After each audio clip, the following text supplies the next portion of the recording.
Sabe aqueles momentos que parecem o fim do mundo? E se eles forem, na verdade, o começo de tudo?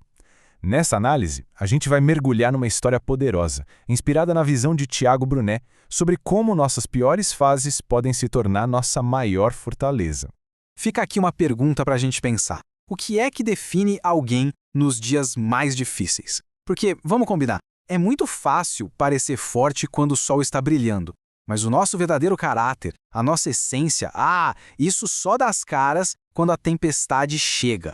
Para a gente entender bem essa jornada, vamos passar por 6 etapas.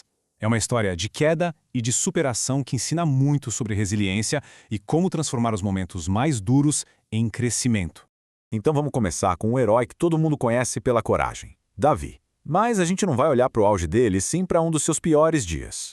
E olha só que contraste maluco. O mesmo cara que enfrentou o gigante Golias sem piscar, um herói nacional, agora está fugindo completamente apavorado de uma ameaça bem menor. É o retrato de uma queda brutal, de confiante e forte para confuso e desesperado. E aqui já vem a primeira grande lição, né? Sentir medo não é o problema. Isso acontece com todo mundo. O medo pode ser só uma fase e não quem a gente é. O que realmente vai fazer a diferença são as atitudes que a gente toma apesar do medo.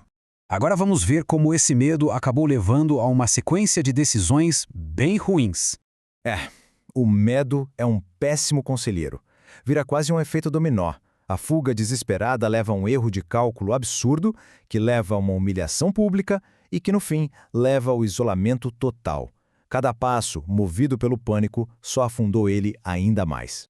E essa sequência de erros leva a gente para o coração dessa história, a caverna. A caverna, como Brunet descreve, é o fundo do poço. É o lugar onde a gente se sente sozinho, confuso, sem saída.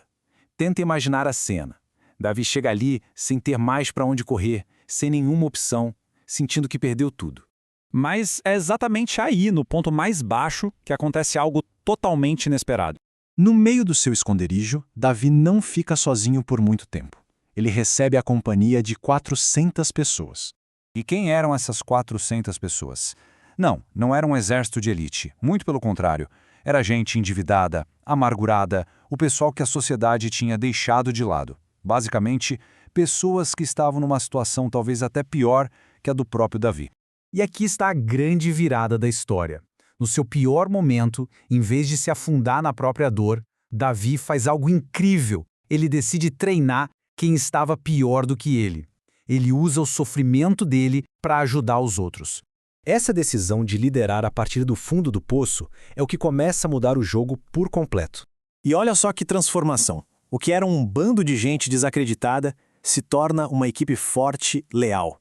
O alicerce do futuro de Davi não foi construído num palácio, mas sim ali, na escuridão da caverna, com um time que ninguém mais queria.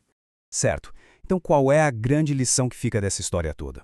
A lição da caverna é uma completa mudança de perspectiva sobre o que a gente chama de problema. A ideia aqui é que a crise não é o fim da linha. Na verdade, ela pode ser um campo de treinamento disfarçado para o futuro que nos espera. Isso mostra que o sucesso não vem do nada. O trono não caiu no colo de Davi por sorte. Ele foi conquistado lá atrás, na caverna, com muito trabalho e preparação. Os momentos difíceis, na verdade, estão construindo a força que a gente vai precisar lá na frente. Isso tudo nos deixa com uma última reflexão. E se essa caverna pela qual passamos na vida for, na verdade, o nosso campo de treinamento? A história de Davi sugere que as decisões tomadas nos momentos mais sombrios são as que, de fato, escrevem o nosso futuro. O que se faz na caverna define o caminho até o palácio.